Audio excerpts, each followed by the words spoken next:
제가 5월 한 달이 가정의 달이니까 이번 한 달 동안에는 가정에 관한 말씀으로 하려고 합니다. 오늘은 내 자녀, 다음 주는 내 어머니, 그 다음 주는 내 아버지, 그리고 마지막 주는 내 가정, 그런 제목으로 하나님의 말씀을 전하려고 합니다. 특히 오늘은 제가 내 자녀에 대한 말씀이 될 텐데, 제가 이거를 미국에서 목회하면서 이 말씀을 한번 전했습니다. 근데 제가 준비한 이 말씀이 미국 교회 실정에는, 미국의 실정에는 잘 들어맞는 그런 말씀이에요. 그러나 우리 한국은 교육 환경도 다르고 여러 가지 상황이 달라서 이 말씀을 그대로 전해도 되겠나 안 되겠나 사실 많이 망설였습니다. 망설이다가 그래도 우리 교우들에게 다시 한번 이거를 리마인드 시켜드리고 또 이 성경적인 교육을 분명히 알려야 되지 않겠나라는 그런 마음으로 오늘 이 말씀을 제가 전해드리도록 하겠습니다.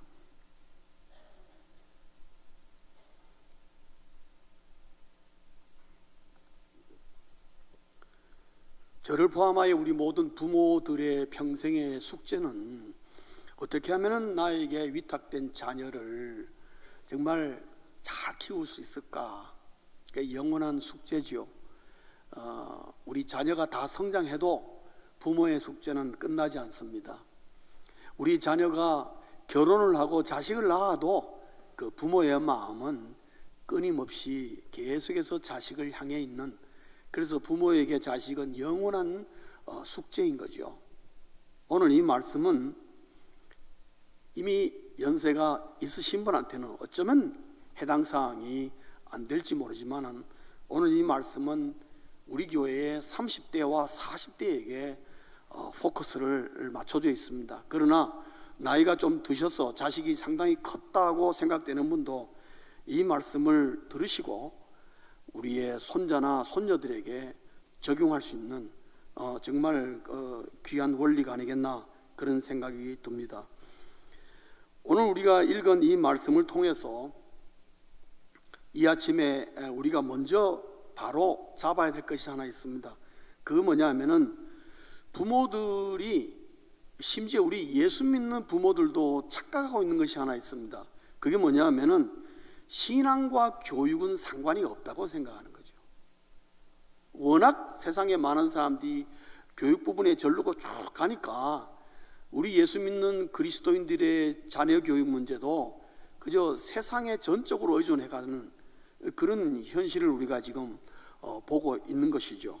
그러면서 신앙은 교육과 상관이 없다는 그런 생각에 몸으로, 행동으로 동의하는 부모들이 너무너무 많습니다. 여러분, 이 세상에 지금 현재 가장 유행하고 있고 또 가장 보편화되고 있고 우리 한국뿐만 아닙니다. 전 세계적으로 보편화되게 있는 하나의 세 가지의 교육 스타일 혹은 교육 시스템 이런 게 있습니다. 첫째가 뭐냐면은 고래도 칭찬하면 춤을 춘다라는 그 말의 적용이죠. 그래서 우리 자녀들에게 칭찬을 많이 해주라. 자꾸 뭐라 그러지 말고 칭찬을 많이 해주면은 우리 아이들이 공부를 잘할 수 있도록 하는 좋은 길이 될 것이다. 그렇게 해서 많은 부모들이 칭찬을 많이 해줍니다. 그래서 뭐라 하기보다는 가능한 한 칭찬을 하면서 나가려고 애를 쓰는 그런 부모들도 많이 있지요. 그러나 이것이 문제가 있습니다. 무슨 문제가 있냐면은 지나친 칭찬은 오히려 학업의 성취도를 떨어뜨린다는 거죠. 이건 제 얘기가 아닙니다. 아동교육학자들이 하는 얘기입니다. 왜 그런가? 부모들이 무조건 자녀를 칭찬하다 보니까 이 아이들이 자기가 제일 똑똑한 줄 아는 거예요. 자기를 너무 과신하는 거예요. 그러니까 선생님에게 대어드는 걸 보통으로 생각하고, 왜? 자기가 제일, 선생보다 자기가 더 똑똑하다고 생각하는 이런 아주 말도 안 되는 착각 속에 빠집니다. 그리고 이것이 성장하면서 어떤 사고를 굳히게 만드냐면은 자신의 실패와 과오를, 잘못을 인정하려고 하지 않습니다. 여러분 그런 거 보죠. 사람이 살인을 저지르고도 자기가 뭘 잘못했는지 모르는 것을 우리가 TV로 봅니다. 그걸 머리 조현병이다 그러는데, 다 그런 건 아니겠지만은 그 가정의 배경을 조사해 볼 필요가 있습니다. 그 사람이 아이였을 때 어떻게 키웠는가? 미국도 그렇고 한국도 그렇고 이런 사람들이 점점 늘어납니다. 그래서 무차별 총격하는 게 미국에 많이 일어나는데, 그 아이들의 배경을 보면 다 그렇습니다. 그래서 아빠가 너무, 또 엄마가 너무 지나치게 칭찬하니까 자기가 하는 모든 일은 잘못됐다고 생각 하나도 안 해요. 심지어 살인을 하는데도 그것이 내가 잘못했다고 생각 안 해요. 그럼 이유가 뭐냐? 저 친구가 내 마음에 안 들었다는 거죠. 그래서 죽인 거예요. 간단해요, 여러분. 왜 학교가 내 마음에 들게 말을 안 하냐? 왜 내가 내보고 잘못했다 그러냐? 자기는 그게 너무 억울하다는 거죠. 그래서 학교에 들어가서 총격을 가하는 겁니다. 너무 이유가 진짜 얼토당토하는 이유가. 여러분, 고래도 칭찬하면 춤을 춘다라는 말은 굉장히 좋은 말입니다. 적절한 칭찬은 많은 사람에게 힘을 주고 우리 자녀들에게 힘을 주고 학업의 성취도를 올릴 수 있습니다. 그러나 그것을 맹목적으로 받아들여서 무조건 칭찬하다가 잘못하면 우리 자녀를 크게 잘못되게 키울 수 있다는 것을 교육학계가 지금 다 알고 있습니다. 이게 잘못된 것이다. 그 다음에 두 번째로는 무조건 영재교육을 시켜라. 이건 여러분 한국만 지금 그러는 게 아니에요. 미국도 굉장히 많아요. 공교육상에서도 미국의 특별히 인구가 밀집된 LA나 뉴욕 지역에는 미국 학부모들 똑같습니다. 그래서 그 공적인 고등학교인데도 뉴욕에는 시험처가 들어가는 학교들이 있어요. 소위 말해서 공부 잘하는 애들 뽑겠다는 거죠. 공립학교인데도. 그래서 저도 어릴 때 저희 딸이 제법 공부 잘했어요. 솔직히 말하면요, 저는 어릴 때 제 딸이 요만할 때 저는 천재인 줄 알았어요. 예. 많은 부모들이 그런 착각에 빠지죠. 그래도 어디 가서 뭐 테스트 했는데 보니까 또 영재교육반에 들어가네요. 그러니까 나 진짜인 줄 알았어요. 근데 지금 돌이켜보면요, 다 도토리 기적이에요. 개가 개고 개가 개예요. 똑같아요, 여러분. 다 평범하다고. 여러분, 전 세계에 이 세상을 이끌고 나가는 모든 지도자들을 보십시오. 다 평범한 사람들입니다. 천재가 아니에요. 그런데 우리는 막 영재교육 시킨다고 그냥 뭐. 영재교육에 들어간 대다수가 평범한 학생들이라는 걸 잊지 마십시오. 제가 얼마 전에도 우리 교회 있었던가 어디가 들었어요. 젊은 아빠가 그 애다가 우리 딸이 말이죠, 그저께 뭐 그랬는데 아무래도 천재 같아요. 제가 웃고 말았습니다. 그러나 속으로는 어떻게 해요? 커봐야 알지.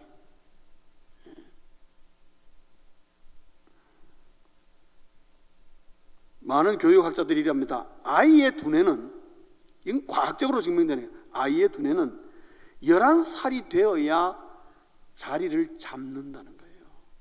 정상적인 두뇌가 된다는 거예요.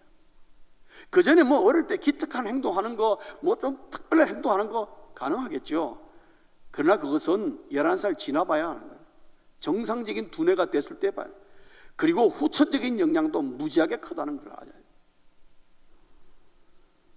실제적으로 지금 미국도 그렇고 많은 나라들이 영재교육 했다가 다 실패했어요.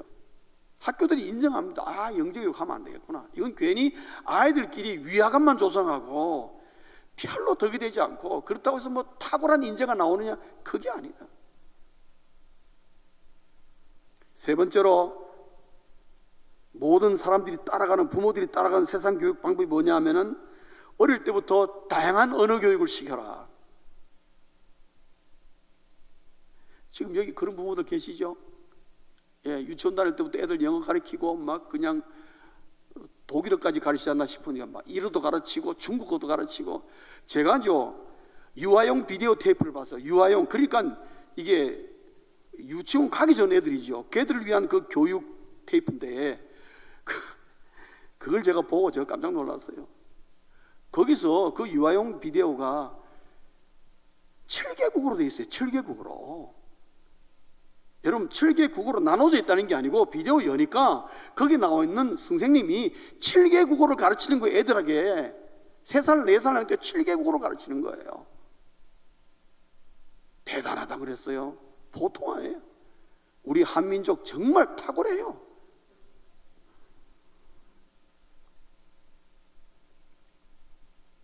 그렇다고 해서 다 뭐 영어 박사 됩니까? 아닙니다. 많은 교육학자들은 이렇게 얘기합니다. 아이들의 언어는 부모와 관계에서 배우고 발달한다. 부부하고 대화를 많이 하는 아들이 언어 능력이 뛰어나더라. 그렇게 나오는 겁니다. 여러분. 학원에 가가지고 막 영어 교육을 시키죠.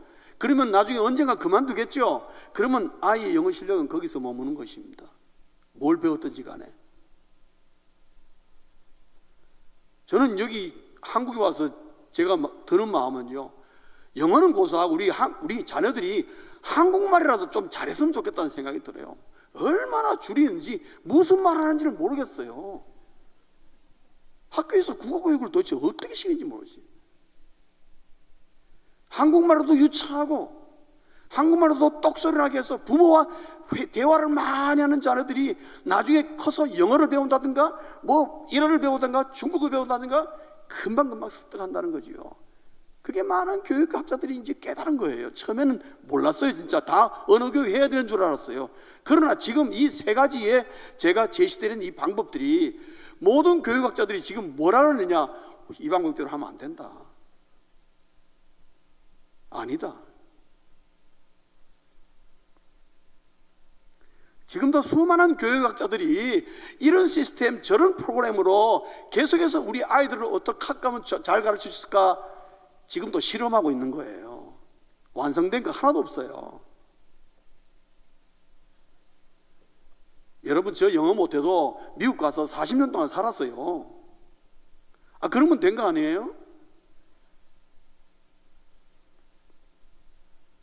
요즘 우리 대한민국 한국어가 얼마나 유행하고 유명한데, 여러분 저 남미에 갔으면요 젊은이들이 한국어 배우려고요 막 한마디 가르쳐달라고.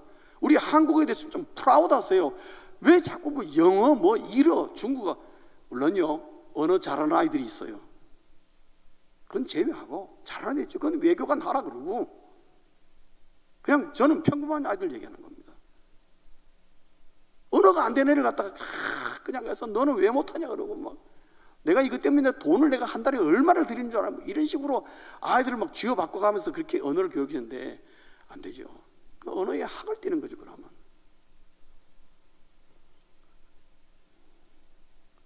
사랑하는 우리 부모님 여러분, 또 우리 예수 믿는 부모님 여러분, 우리 부모들의 생각이 먼저 바뀌어야 돼요. 그게 뭐냐면은 세상이 제시하는 교육 방법들은 신뢰할 것이 못 됩니다. 지금도 실험 중이라니까요. 그걸 우리가 알아야 됩니다. 그리고 또 하나 기억할 것은요, 세상은 내 자녀의 교육을 책임지지 않습니다. 여러분 이거 분명히 아셔야 됩니다. 학교가 내 자녀의 교육을 책임질 줄 아십니까? 천만의 말씀, 천만의 말씀. 그걸 알아야 돼요. 제 딸이 커가지고 대학을 갔습니다. 1학년을 마치고 방학 때 집을 왔어. 엄마랑 얘기하는 걸 잠깐 들었어요. 무슨 얘기를 하냐면 자기 클래스가 있는데 자기도 그런데 공부한다고 열심히 지금 따라가는데 미국은 대학교가 세거든요. 네, 숙제도 엄청나게 많고. 근데 열심히 자기 따라가는데 두 사람은 자기가 도저히 못 당하겠다는 거죠. 그러니까 물어서 그 둘이 누군데? 그러니까 한 명은 독일애라는 거야. 독일 사람 너무 독하다는 거죠. 그걸 왜 못 따라가냐니까 독일 친구들이 체력이 너무 좋다는 거예요. 체력이 너무 좋아가지고. 그러니까 뭐 대학생들 보통 공부할 때 이게 시험 때 막 집중해서 공부하잖아요. 그런데 이 독일 친구들은 이틀씩 밤을 새도 끄떡 안 한대요. 근데 우리 딸은 한국애잖아요. 하루만 밤새면 그 다음날 막 해롱해롱해 정신이 하나도 없는 거예요. 똑같이 공부하는데 체력 좋은 애가 시간을 더 많으니까 그걸 못 따라가죠. 그럼 또 한 명 누구냐? 그러니까 유대인이래요. 그럼 걔는 뭐 때문에 그리 공부를 잘하냐? 그러니까 모르겠대. 뭐 때문에 공부 잘하는지 모르겠대. 걔나 내나 비슷한 것 같고 공부하는 거랑 모든 게 다 비슷한 같이 도서관에 있는데 보면 걔는 못 따라가겠다는 거죠. 그때 제가 머리에 뭐가 번쩍한 게 있었어요. 아, 유대인? 여러분, 미국 사회는 유대인이 다 잡고 있습니다. 여러분, 모든 분야에 유대인들이 다. 미국에 사는 유대인들이 250만 명밖에 안 되는데 그 사람들이 여러분 정치계 뭐 경제고 다 잡고 있어요. 그때 제가 정신이 번쩍 들었어요. 그래서 저희 동네 옆에 라브레아라는 동네에 보면은 유대인 회당들이 많아요. 유대인들이 많이 사니까. 그리고 거기에 유대인들이 세운 학교들이 있어요. 그 유대인들만 가는 학교죠. 여러 있는데 그 중에 제가 한 곳을 아는 곳을 있어서 갔습니다. 찾아갔죠. 딱 들어가니까 학교 조그만해요. 볼품 없어요. 그냥 한 뭐 전교생이 한 100명 될까 말까? 근데 제가 딱 들어가니까 클래스마다 뭐를 열심히 아이들이 암송하고 있는 거예요. 막 뭐라 하는 거예요. 히브리어로. 그래서 내가 교장 선생님 만났는데 교장 선생님이 라삐예요. 그래서 내가 교회 목사라고. 근데 여차저차해서 내가 정말 나도 이 교육에 관심이 많은데 어떻게 하면 우리가 이 예수 믿는 사람으로서 교육을 잘 시킬까? 그런 면이 부러워서 내가 좀 뭐 배우러 왔다. 그렇게 얘기하니까, 그리고 얘들이 지금 뭐 하냐니까 토라를 외우고 있대요. 토라를. 학교 공부 시간에. 토라가 뭐냐 하면은 모세오경입니다, 여러분. 모세오경을 암송하고 있는 거예요, 지금 학교 공부 시간에. 그래서 속으로, 아니 학교 와가지고 저것만 암송하면 언제 공부하나, 그런 생각이 제가 들었죠. 그래서 제가 그 라삐에게 유대인들이 이 학교에서 뭘 가르치느냐 물었어요. 물으니까 그분이 당신도 하나님 믿지 않냐고. 나 하나님 믿는다. 나도 하나님 믿는다고. 당신 구약 믿지? 구약 나도 믿는다고. 오케이, 그러면 성경 펼치자고. 라삐가 성경을 딱 펼치는데 창세기 18장 19절을 딱 펼치는 거예요. 우리가 한번 읽어보겠습니다. 제가 개역개정이 아니고 우리 표준세번역이 번역이 더 잘 돼서 표준세번역으로 한번 우리 함께 읽겠습니다. 다 같이 시작. 내가 아브라함을 선택한 것은 그가 자식들과 자손을 잘 가르쳐서 나에게 순종하게 하고 옳고 바른 일을 하도록 가르치라는 뜻에서 한 것이다. 그의 자손이 아브라함의 배운 대로 하면.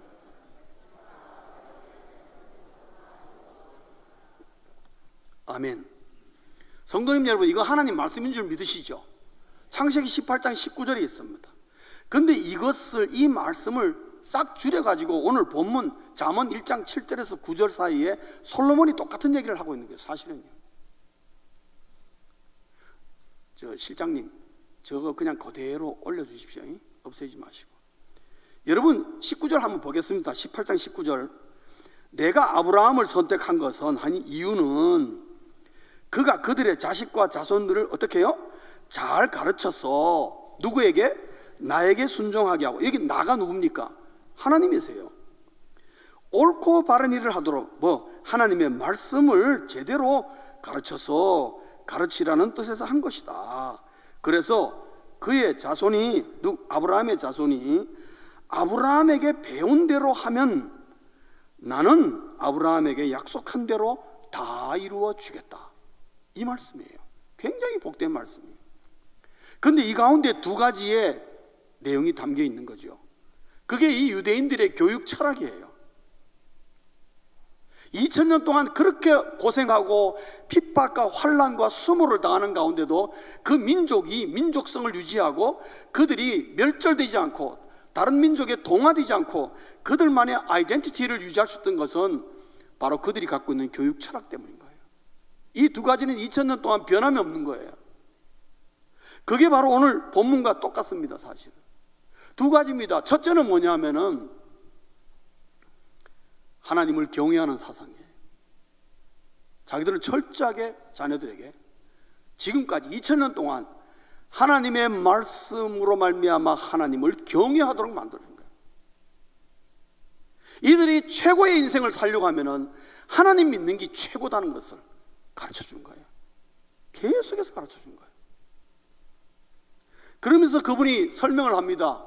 왜 그러느냐? 내 자녀의 두뇌가 별로 안 좋아가지고 공부를 잘 못한다, 또 뭐 공부를 잘한다 못한다, 어쨌든 공부를 좀 못한다고 하자. 그러면 이 아이의 두뇌가 한계가 있는 걸 어떻게 하겠습니까? 그건 부모도 어떻게 할 수 없지 않습니까?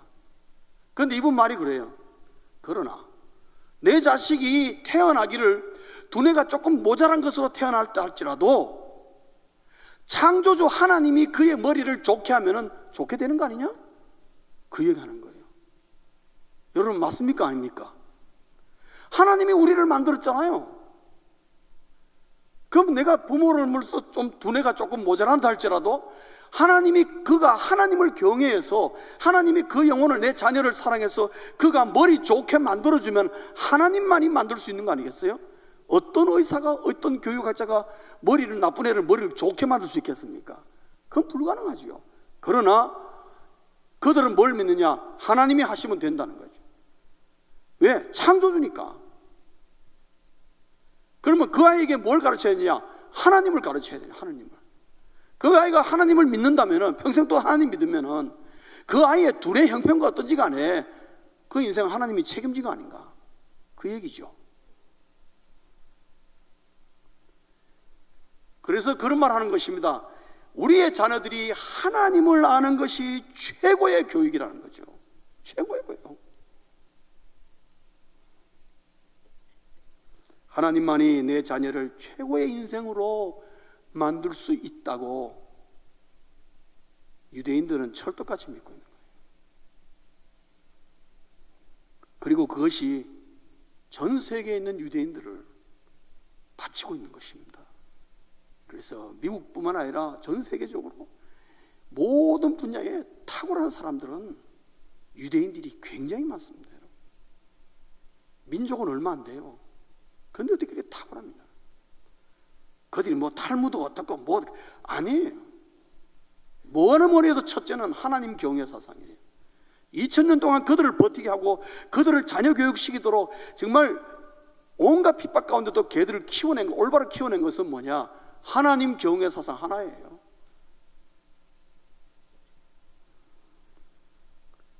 그 다음에 오늘 여기 보면 7절은 바로 하나님 경외 사상을 말하지 않습니까? 오늘 본문 8절을 보면요, 이 하나님 경외 사상을 어디서 가르쳐야 되느냐? 그들은 가정에서 가르쳐야 된다고 해요. 학교가 아니에요. 가정에서. 다시 말하면은 가정이 교육의 현장이라는 거죠. 가정이 교육의 현장. 그 말은 우리의 자녀를 제대로 교육하려고, 그리고 가슴에 쑥 들어오도록 교육시키는 방법은 철저하게 부모가 자녀에게 보여주는 교육이라는 거죠. 그래서 home is school, 그분은 굉장히 강조합니다. 그럼 학교는 뭐 하냐? 학교는 우리 자녀들이 이 세상에서 살아야 되니까 이 세상에서 살기 위한 필요한 수단을 배우는 learning place라고 얘기해요. learning place. 진짜 스쿨은 뭐냐? 가정이다. 가정이다. 그리고 하는 말이, 자녀들은 아빠 엄마가 하는 그대로 따라한다. 그 연령을 놓치지 말라는 거죠. 제가 어릴 때 기억이 났어요. 우리 아들 녀석이 한 4살 때쯤인가요?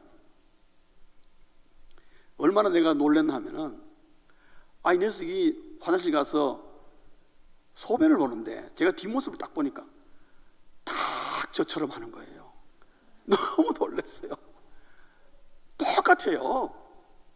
뭐 처음부터 끝까지 깜짝 놀랐어요. 야, 이거 내가 정신 차려야겠다. 이거 본대로 하는구나. 애들이 본대로. 여러분, 우리 자녀들이 부모님을 그대로 따라하는 연령대가 있습니다. 그 연령대 부모님도 정신 바짝 차려야 돼요. 왜? 부모가, 엄마 아빠가 하는 대로 합니다.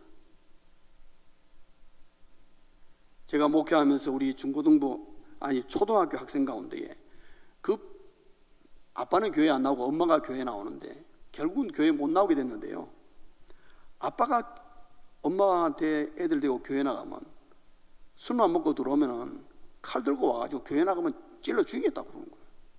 이 두 형제가 어린애들이 그걸 보며 큰 것입니다. 그래서 제 마음은 얘들이 이걸 보고 따라하면 안 되는데 근데 결국은 한 명은요, 그래도 그 형은 어떻게든 교회 안에 있었어요. 그런 가운데서 결국 엄마도 못 나왔죠. 뭐 칼로 죽이겠다니까 못 났는데, 둘째 놈은 결국은 곁길로 빠졌어요. 곁길로 빠졌어요. 말릴 수가 없어요. 참 무섭다는 걸. 여러분, 가정이 교육의 현장이라는 걸 잊어서는 안 됩니다. 그리고 가정에서 배운 것은 바로 자녀들이 몸으로, 가슴으로 그냥 체득합니다.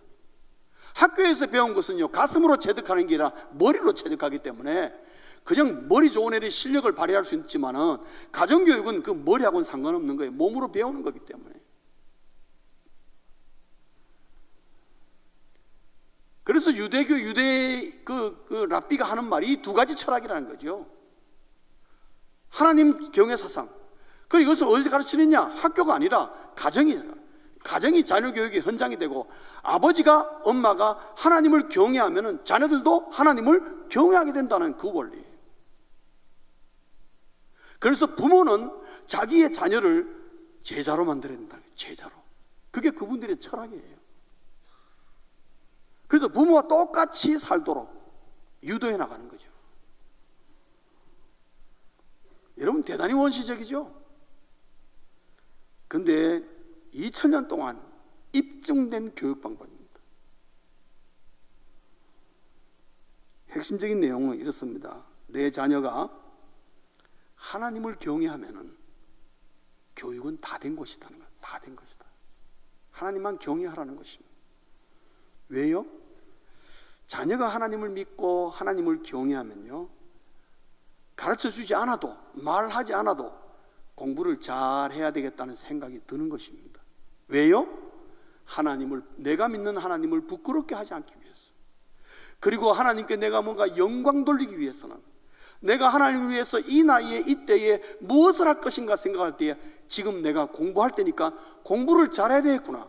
여러분, 자녀들이 아무도 가르침이 없이 자기가 그것을 도전받고 하면요, 그 아이는 공부합니다. 그때부터. 부모가 그렇게 공부해라도 공부 안 하다가도 자기가 하나님을 믿고 하나님을 위해서 뭔가를 해야겠다는 생각이 딱 들어가면요, 공부 시키지 않아도 공부를 합니다. 공부하는 학생 누가 말리겠어요? 자녀가 하나님을 경외하면은 부모가 원하는 대로 성장합니다. 부모가 원하는 학업 열심히 하게 돼 있고요, 하나님을 경외하면 자기가 다 하나님 보고 기도하는 가운데 자기 진로를 결정해 나가고, 심지어 자기의 배우자도 하나님 보고 하나님 앞에서 하게 되고, 자기 인생의 목적도 하나님과 기도하고 하나님을 경외하는 가운데서 알아나가는 것입니다.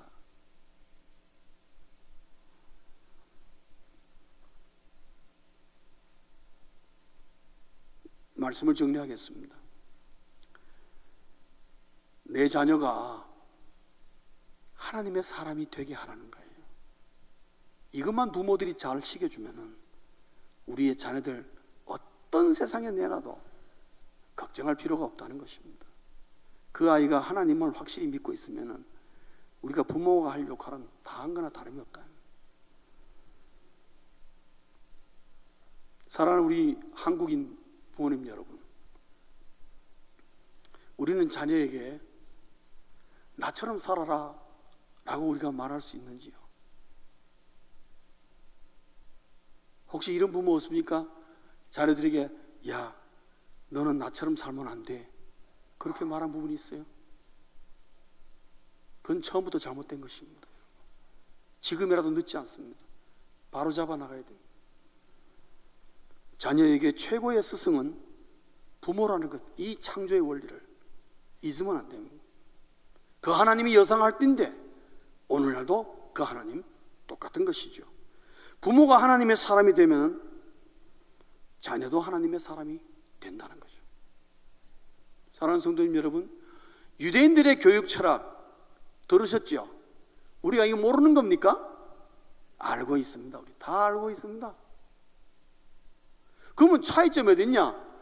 유대인들은 그 교육 철학을 가지고 그대로 세상에서 자녀들에게 해본 것입니다. 그대로 믿고 했다는 거죠. 2000년 동안. 그럼 우리는 왜 그러느냐? 알고는 있지만 우리가 그렇게 안 하는 거죠. 그 차이점입니다. 최고의 인생은 하나님께 쓰임받는 자들.